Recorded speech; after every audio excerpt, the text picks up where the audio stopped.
Before we get on with our program, this community forum at Marcus Garvey Park, Imam Talib. Today is meant to serve as the beginning of a blessed weekend. So this day is for us an act of self-determination. This day is for us a continuation of the will, the self-determined will under the sun of divine grace that has sustained us. Thanking those upon whose shoulders we stand today, understanding our contributions to society, understanding our purpose in life. Professor Small, you want to make your way up? Assalamu alaikum. Walaikum salam, sir. Peace and love. Peace and love, Baba. Brother Londell, blessings go out to you for being strong. It's a good thing. To the Shabazz family, who carry on this struggle. Peace and blessings. But to speak really, really quickly, Malcolm said that he was a black nationalist freedom fighter. Now there's all kinds of discussions about this black nationalism and the freedom fighter. My socialist cousin said, well, he was about to become socialist. My communist cousin said, well, he was about to become communist. We know he was a Muslim, and we know he was African. And he proclaimed those two things. We know he was a revolutionary, and he used any means to fight a struggle. We know that he came from a people that had spent just short of 200 years in slavery in North America. We didn't spend 400 years here. It was a little less than 200 years, which might account for a lot of the resistance that come out of this community.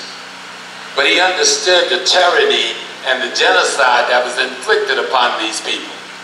And he had spent that last 12 years of his life trying to find methodologies and ways to which to lead these people to freedom. And he was very clear that this struggle was not a struggle about ideology. Ideology is nothing but a methodology. He understood that this struggle was about food, clothing, shelter, safety, and security. And he understood in order to carry out this struggle, you had to control the economics, politics, and culture. He used the word social instead of culture, but we know culture and social are synonymous. And so we are here today to sort of like kick off the Malcolm X, what looks like it's going to be a Malcolm X week, for sure, a weekend. And speaking to Brother Lundell, he's looking already to next year and moving this celebration across the country. And the greatest way, and I'm going to be very short because I could be long, but the greatest way to celebrate Malcolm is to engage in revolutionary struggle. That's what he did. But we must do these days to commemorate. See, this is commemoration here. Say, yo, bro, we love you.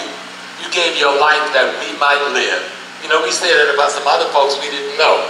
But we can straight up say this about Malcolm. He gave his life that we might have life. And so our situation right now, there is as many black men in prison on parole or under police jurisdiction as was in slavery at the time of the Civil War. We own less than 1% or 1% of the wealth. Matter of fact, we don't own any more wealth right now than we did a day after the Civil War. Do you understand what I'm saying? Yes, sir. We're engaged in a war, people. He was a general in a war for the liberation of not just this aspect of the people in North America, but the Pan-African African people that makes up the world. And in that war, that soldier lost his life. But he left for us the best possible example of what manhood could possibly be. He left for us the best possible example of what a father could be. Some would say, well, Malcolm was out there and he didn't have a lot of time for his children. Malcolm went out there and died for his children. He gave his life so his children would have a better world and a freer world, I had the pleasure to know his beautiful wife and your beautiful mama, who became a mama and a big sister to me. And to see these two most extraordinary human beings to team up and to have that kind of courage is the most extraordinary phenomenon. So celebrate Malcolm X Day. Make it your day. Learn about this man. Learn his qualities and his attributes and practice them. Learn about his mission for freedom and participate in that mission. This is a war. It is a war that the Africans are right now losing across the world. And if we, the close to, I don't know, what are we, James, 60 million, 80 million here in this country, in Brazil, my God, we're more close to 200 million. In this hemisphere alone, we are about 300 to 400 million people. When we team up with our Pan-African family at home in Africa, we are close to 1 billion people. We sit in Africa on the greatest wealth in the world, and yet we are walking around in poverty. We sit in America spending $1 trillion. If we have $1 trillion to spend, there's no reason for one unemployed black person in this country. See? Because we have no organization, we have no control, we have no direction on where we need to go. So I'm praying and blessing the Malcolm X Foundation regenerating itself to be one of those organizations that help to give that direction, to help and give that blueprint, to help set that format for you and for me, so that this struggle, this revolutionary struggle that has been going on for centuries, and don't think by sitting back and waiting for another Malcolm X, you are Malcolm X. That's right. You have the same responsibility he had. That's right. You have the same responsibility to do what he did.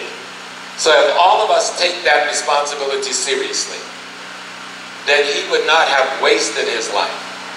Then his life would be a glorious sacrifice.